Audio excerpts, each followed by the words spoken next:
ఏదైతే మీర్జాగూడలో బస్సు ప్రమాదం lorry tipper ఢీకొన్న ఘటనకు సంబంధించి అక్కడికి ఏదైతే ఎమ్మెల్యే కాల యాదయ్య అక్కడికి వచ్చారో వచ్చిన నేపథ్యంలో అక్కడ ఉన్నటువంటి స్థానికులంతా పెద్ద ఎత్తున ఎమ్మెల్యే డౌన్ అంటూ నినాదాలు చేశారు. ఆయన ఘెరావ్ చేసే ప్రయత్నం జరిగింది. దీనికి సంబంధించి తాజా అప్డేట్స్ అందించడానికి మా క్రైమ్ బ్యూరో చీఫ్ భాస్కర్ సిద్ధంగా ఉన్నాడు. భాస్కర్, చెప్పండి. మిర్జాగూడలో జరిగినటువంటి ఇన్సిడెంట్ దగ్గరికి స్థానిక చేవెళ్ల ఎమ్మెల్యే కాల యాదయ్య వచ్చినటువంటి సందర్భంలో స్థానికులంతా కూడా MLA down MLA good back అంటూ అక్కడ ఉన్నటువంటి కంకర్ రాళ్ళు తీసుకుని ఆయన దాడికి ప్రయత్నించారు. రోడ్డు విస్తరణ పనుల్లో నిర్లక్ష్యం వల్లే ఘోర ప్రమాదం జరిగినటువంటి స్థానికుల ఆగ్రహం.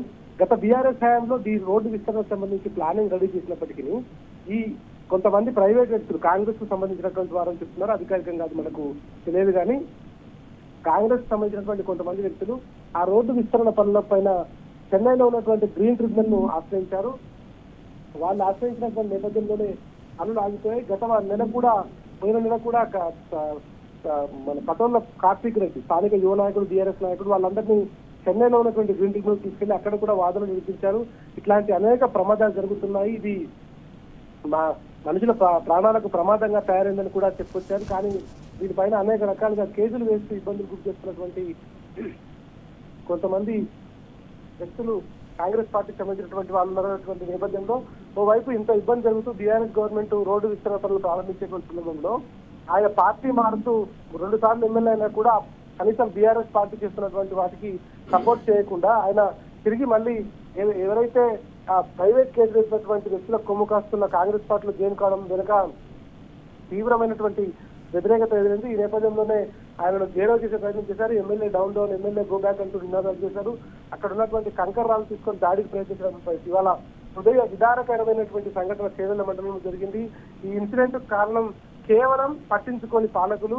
గతంలో బీఆర్ఎస్ ప్రభుత్వం తీసుకొచ్చినటువంటి రోడ్డు విస్తరణ పనులు యథావిధిగా కొనసాగుంటే ఇవాళ ఇట్లాంటి ప్రమాదాలు జరిగి ఉండేవి కాదు అనేటువంటిది అక్కడ ఉన్నటువంటి స్థానికుల ఆగ్రహంగా తెలుస్తుంది. ఏది ఏమైనా ఎమ్మెల్యేలకు ఒక పద్ధతి పాడు లేదు, ప్రభుత్వంలో ఉన్నటువంటి వ్యక్తులకు చిత్తశుద్ధి లేదు. ఇవాళ ప్రజల ప్రాణాలను గాలి కొదిలేసి వాళ్ళు మాత్రం యథేచ్ఛగా తిరుగుతున్నటువంటి పరిస్థితి కనిపిస్తోంది.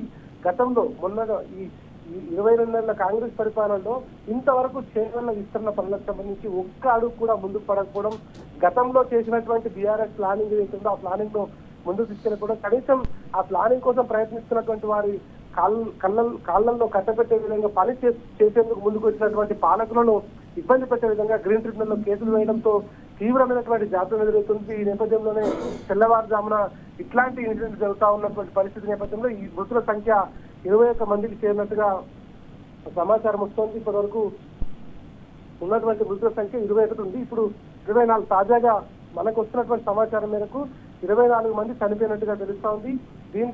దీనికి ప్రధాన కారణం అక్కడ ఉన్నటువంటి మొత్తం ఆ ఇన్సిడెంట్ కి సంబంధించి వాళ్ళు ఎవరైతే పాలకులు ఉన్నారో పాలకులు ప్రజాప్రతినిధులు వాళ్ళు కనీసం పట్టించుకోకుండా ఇట్లాంటి కేసులు వేస్తూ పదే ఇబ్బందులకు గురి చేస్తున్నటువంటి నేపథ్యంలోనే ఇట్లాంటి ప్రమాదాలు జరుగుతున్నటువంటి పరిస్థితి కనిపిస్తోంది.